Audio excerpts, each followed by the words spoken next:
Will Mellor, Will, thank you so much for talking to me. Thanks for having me on, mate. Now, before we talk about some serious stuff, there's a couple of things I want to mention very quickly, if it's okay. My mum always said that when I was younger, I looked a lot like you. 20 years on, you still look amazing. I look like a balding potato. What happened there? Can't tell you, mate. I'll tell you the truth. I am getting a bit of a sunroof myself, but I got some black spray and that sorts it right out. Tip noted. Right, I'm going to do that when I leave. And then the other thing that I just very quickly wanted to mention, we got some chickens a while ago, and my wife named hers a really pretty name, Henrietta. I wanted to name my chicken something really chavvy, so I thought of Janet from Two Pints. So that's what I called my chicken. I think it's the perfect name. I I think so, right? So Why not? I got a Why not? chicken called Janet. Why not? Exactly. Perfect. Should have got a male one and called it Gaz and Johnny. Well, yeah, we didn't really need any more cocks in the garden, to be completely honest with you. No. Right, so let's move on to the serious stuff. I interviewed Gwyneth Hughes and James Strong for Mr. Bates versus the Post Office. I said at the time I could see, and I couldn't believe how much of a serious actor you were after seeing you in so many comedy roles for years. They told me that they knew that you were perfect for the part and the seriousness of the whole show as you just got it and you understood it. Has it been amazing to see the success of the show and the difference it's made to people's lives? Yeah. I mean, it's unprecedented what happened with the show. I mean, how big it has been and the viewers it got, and the response from the public. I've never known anything like it. I mean, it's as like I said, it's unprecedented. And for me to be in it was an honour to be asked to play the part. But at the same time, you look around you and you see the cast that you're working alongside. You're in great company there. But the story itself needed to be told, and it's a shame it took a TV drama to make the difference it has made. But at least we did it, and I'm glad ITV made it. As I say, Gwyneth, I mean, she worked on it for so long, getting everything right and all the details right. But I think the outrage came from the fact that this is a true story, and it's not over. It's still happening. Yeah. People haven't had their compensation and redress, and these people's lives have been ruined, and we need to address that, and people need to be held accountable. So yeah, it's up for I think it's up for best drama at the National Television Awards on Wednesday, and I think we've been awarded an award as well, a specialist award. So amazing, fantastic. You never know what's around the corner in my industry, but overwhelmed by the response. But I really believe that the drama has helped some of the people get their voices and get their stories told. Yeah, it's interesting that you're continuing with your good work now because you're also working with gas safety. Again, there's something that possibly people don't think about until it's too late. Well, the reason why I'm involved with this is we've done 3 videos actually. It's on the Gas Safe Register YouTube page, and we've done 3 videos. I'm just the voice of it, and it's about a guy who's like us all.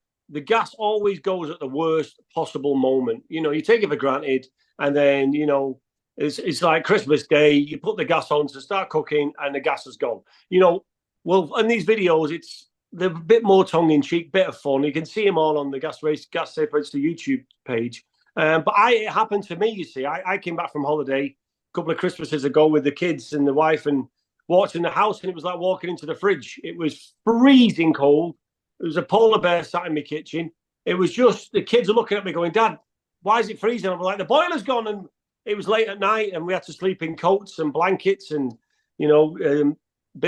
sleeping bags. And so I realise now that having your gas checked is so important, and annually as well. And it could save you a fortune. I had to spend thousands getting a new boiler put in when it's only 60, 90 quid if you get it checked once a year.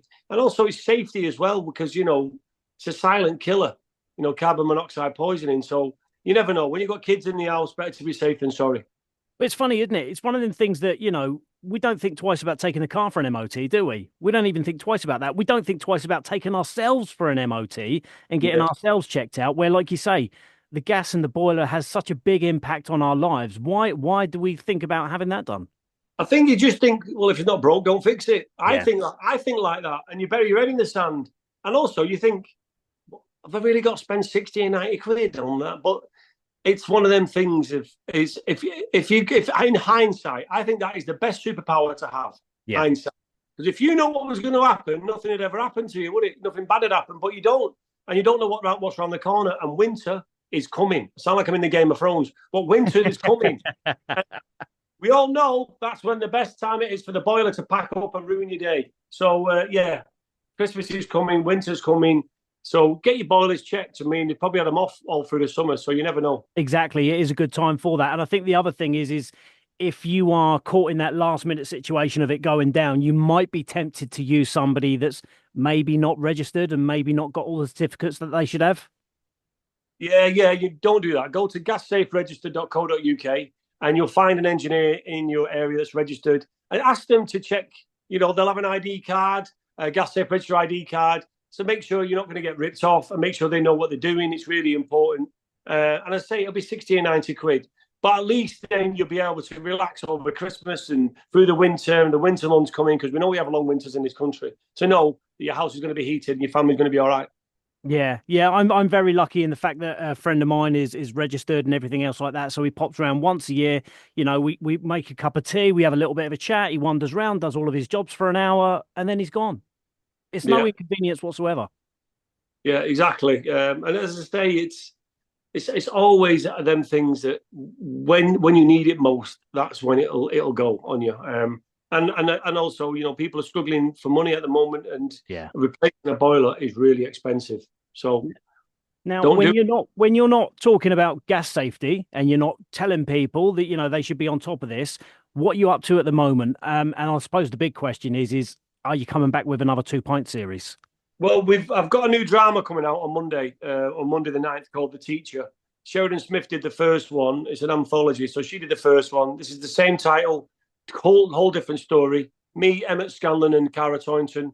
It's on Monday. It's on every night until Thursday, 4-parter, and it's a thriller about teachers take some pupils on a trip, and something goes horribly wrong. It's dark and twisted, and it's got lots of twists and turns in it. It's a thriller. It's on for 4 nights every night. And then in October, I've got a new series with Ralph Little, who played who played Johnny in 2 Pints. We did a podcast together called 2 Pints with Will and Ralph, and we did a podcast tour, which was sold out. And now we've got our own TV show.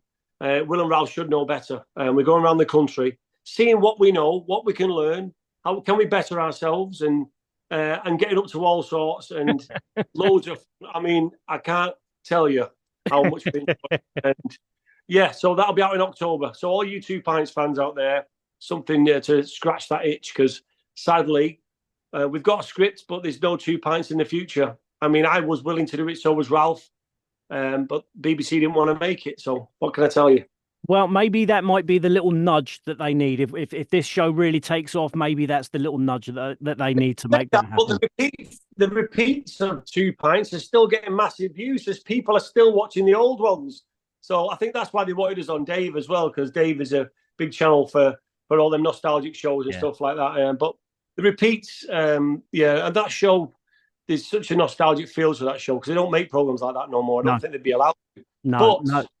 But it'd be good to see where Gaz and Johnny are at this age. And obviously, Gaz being very non-politically correct could be quite funny, I think. I think that is something that absolutely has to happen personally. Look, Will, thank you so much for talking to me. If people want to find out a little bit more about the Gas Safety Week, where can they do that?